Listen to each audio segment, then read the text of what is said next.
Good morning mga lods. Ngayon makabibili naman tayo ng pandesal dito kay Sir. Ayan, bibili tayo ng pandesal.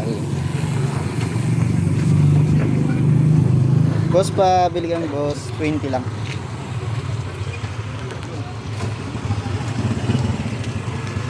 Sobrang sipag ni Sir. Ayan. Siya na rin nagluluto niyan. Diba? Bago. Medyo mainit-init pa. Wait. Ayan, sira. Thank you. Ayan, benta.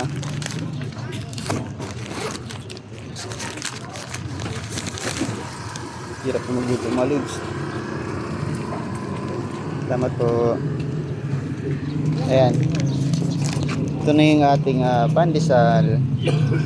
Check natin. Ito na mga lods. May pandesal na naman tayo. Tara. Kain. Mga lods. Yan o. Sarap yan o. Malunggay pandesal mga lods. Hindi lang siya basta pandesal, kundi malunggay pandesal. Yan.